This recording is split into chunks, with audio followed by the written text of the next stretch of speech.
Hello everyone, welcome to Bond Breakers chemistry. हम discuss कर रहे थे लिक्विड का चैप्टर और ये उसका थर्ड लेक्चर है। तो हमने इंटरमॉलिक्यूलर फोर्सेस की डिस्कशन को कंप्लीट कर लिया था और अब हम हाइड्रोजन बॉन्डिंग को अलग से डिस्कस करेंगे। तो हाइड्रोजन बॉन्डिंग बेसिकली होती क्या है और उसमें हमें क्या क्या एमडी कैट के लिहाज से पता होना चाहिए। ठीक है, अब हाइड्रोजन बॉन्डिंग के बारे में पहली बात यह है कि ये 5% as strong as covalent bond है। ठीक है, 5% as strong as covalent bond. अगर आपको किसी भी बॉन्ड कोवेलेंट बॉन्ड की स्ट्रेंथ दे दें और आपको कहें कि हाइड्रोजन बॉन्डिंग की स्ट्रेंथ कैलकुलेट करो, इस तरह के क्वेश्चन मैंने किसी संडे टेस्ट में देखा भी है, तो आपने क्या करना है, सिर्फ उस कोवेलेंट बॉन्ड का 5% निकालना है, तो वो स्ट्रेंथ आ जाएगी हाइड्रोजन बॉन्ड की। दूसरी चीज, इसकी डेफिनेशन की बात करते हैं। हाइड्रोजन बॉन्डिंग क्या है कि इंटरमॉलिक्यूलर फोर्स है। इंटरमॉलिक्यूलर फोर्स है किसके बीच में? हाइड्रोजन के बीच में। एक मॉलिक्यूल का क्या है? हाइड्रोजन है, और दूसरे मॉलिक्यूल का क्या होगा? या फ्लोरीन हो सकता है, या ऑक्सीजन हो सकता है, या नाइट्रोजन हो सकता है, ऑफ अदर मॉलिक्यूल। इन दोनों मॉलिक्यूल्स के बीच में जो आपके पास फोर्स ऑफ अट्रैक्शन है वो क्या है? Hydrogen bond. नाम से साफ जाहिर है हाइड्रोजन बॉन्डिंग, इसमें हाइड्रोजन इन्वॉल्व होगा। अब सवाल ये पैदा होता है कि ये फ्लोरीन, ऑक्सीजन और नाइट्रोजन ही क्यों? तो हम ये 9th क्लास से पढ़ते हुए आ रहे हैं कि ये इसलिए क्योंकि ये आपके पास क्या है, ये आपके पास हाईली इलेक्ट्रो नेगेटिव है। ठीक है, अच्छा, उसके बाद आप ये देखिए कि हाइड्रोजन ही क्यों। मैंने इनका बता दिया ना, फ्लोरीन, ऑक्सीजन और नाइट्रोजन क्यों। अब हाइड्रोजन ही क्यों? हाइड्रोजन, पहली चीज इसका साइज क्या है? स्मॉल। और दूसरी चीज ये क्या है? Highly electro positive. अगर आपसे कोई पूछे हाइड्रोजन बॉन्डिंग में सिर्फ हाइड्रोजन ही क्यों होता है, क्योंकि उसमें साइज, उसका साइज स्मॉल होता है, उसकी वजह से उसका इलेक्ट्रो पॉजिटिव कैरेक्टर ज्यादा होता है। ठीक है, दूसरी चीज, हाइड्रोजन बॉन्डिंग में सिर्फ फ्लोरीन, ऑक्सीजन और नाइट्रोजन ही क्यों इन्वॉल्व होते हैं? क्योंकि उनका हाईली इलेक्ट्रोनेगेटिव कैरेक्टर होता है।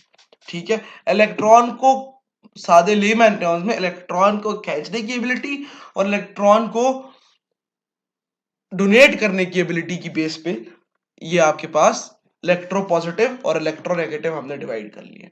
अब हमें तो ये समझ आ गई है कि ये ऐसे मॉलिक्यूल के बीच में होगा जिसमें हाइड्रोजन, फ्लोरीन और क्या हो? नाइट्रोजन हो। अब फ्लोरीन को डिस्कस कर ले तो कौन कौन से आपके पास ऐसे मॉलिक्यूल्स हैं जिसमें हाइड्रोजन और फ्लोरीन दोनों है? Hydrogen fluoride HF। ऑक्सीजन की बात कर लें, कौन कौन से ऐसे मॉलिक्यूल है जिसमें हाइड्रोजन है और ऑक्सीजन है? तो पहला तो आपके दिमाग में आसानी से आ जाएगा जी, H2O। दूसरा आ जाएगा एल्कोहल्स, ROH। तीसरा आ जाएगा RCOOH। ठीक है, ये हम ऑर्गेनिक में बड़ी डिटेल में पढ़ेंगे, ये इतना सोचने वाली बात नहीं है, बस दिमाग में रखना है। तीसरा जी, नाइट्रोजन। अगर ये नाइट्रोजन हो तो कौन कौन से आपके पास ऐसे मॉलिक्यूल्स हैं जिसमें नाइट्रोजन भी है, हाइड्रोजन भी है? तो NH3 अमोनिया, सबसे पहले ये आपके दिमाग में आता है। फिर आपके पास RNH2 जा सकते हैं, अमाइन जा सकते हैं। ठीक है, फिर आपके पास R2NH आ सकता है। ये डिफरेंट चीजें हैं, ये आपने सारी ऑर्गेनिक केमिस्ट्री में डिस्कस करनी है। ठीक है, बस ये पता होनी चाहिए कि इन सारे मॉलिक्यूल्स में क्या होगी? हाइड्रोजन बॉन्डिंग होगी। ठीक है, अब एक चीज हम नोटिस कर लेते हैं। नोटिस करने वाली क्या बात है कि हमने ये पढ़ लिया कि डाइपोल डाइपोल इंटरेक्शन दो पोलर मॉलिक्यूल्स के बीच में होता है।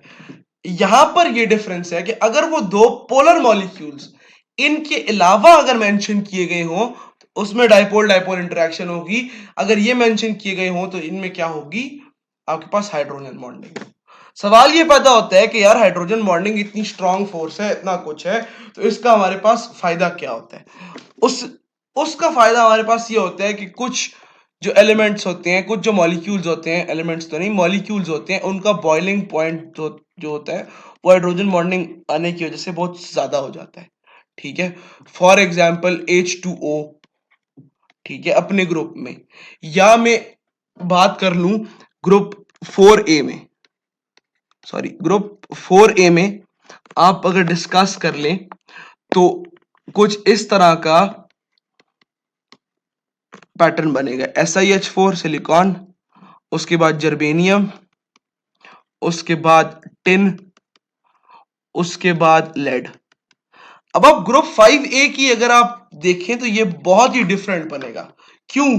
क्योंकि बीच में मैं आपको बताता हूं, PH3 है, ठीक है, फिर ASH3 है, लेकिन चेंज आती है यहां पर NH3, उसके बाद SPH3।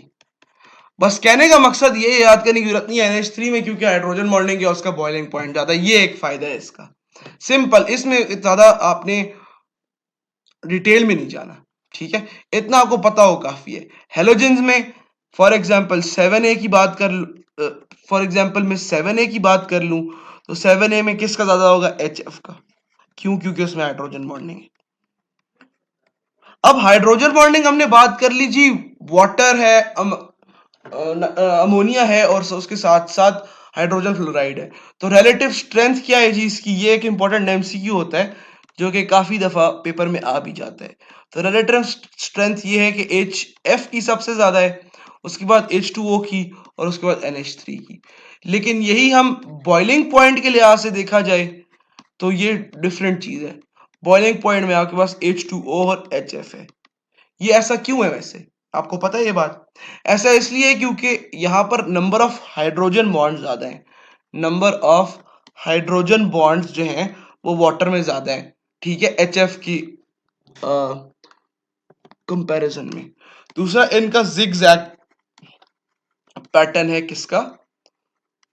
हाइड्रोजन बॉन्डिंग का, ठीक है। अब जो नेक्स्ट चीज हमने डिस्कस करनी है वो कुछ इनकी इंपॉर्टेंस है हमारी बॉडी के अंदर हाइड्रोजन बॉन्डिंग की, ठीक है। वो इंपॉर्टेंस क्या है? सबसे पहली चीज, हाइड्रोजन बॉन्डिंग की वजह से जो है वो चीजें वाटर सॉल्युबल हो जाती हैं। क्या हो जाती हैं? वाटर सॉल्युबल हो जाती हैं। ये आप बुक से रीड कर लेंगे तो आपको ज्यादा अच्छी समझ आ जाएगी क्योंकि ये बहुत थियोरेटिकल सी चीज है, ठीक है। दूसरी चीज, एडहेसिव नेचर हो जाती है चीजों की, किसकी वजह से? हाइड्रोजन बॉन्डिंग की वजह से। पेंट्स हो गए या डाइज एटसेट्रा, ठीक है। उसके बाद आपके पास DNA के डबल हेलिकल स्ट्रक्चर को जो मेंटेन करता है वो भी हाइड्रोजन बॉन्डिंग है, ठीक है। उसके बाद जो सेकेंडरी स्ट्रक्चर ऑफ प्रोटीन्स होता है, सेकेंडरी स्ट्रक्चर ऑफ प्रोटीन्स, इसके अंदर भी क्या होती है? Hydrogen bonding. ये भी हम बायोमोलिक्यूल्स में पढ़ लेंगे, ठीक है। उसके बाद आप सोप्स और उसके अलावा आपके पास एडहेसिव रेजन्स वगैरह, इन सब में जो है हाइड्रोजन बॉन्डिंग की कुछ ना कुछ इंपॉर्टेंस है। तो ये हमने आज हाइड्रोजन बॉन्डिंग कंप्लीट कर लिया और नेक्स्ट लेक्चर में हम इवेपोरेशन और वेपर प्रेशर जैसे सारे कॉन्सेप्ट्स को डिस्कस करके इस लेक्चर को, इस चैप्टर को कंप्लीट कर लेंगे। तब तक के लिए इजाजत चाहता हूं। अल्लाह हाफिज।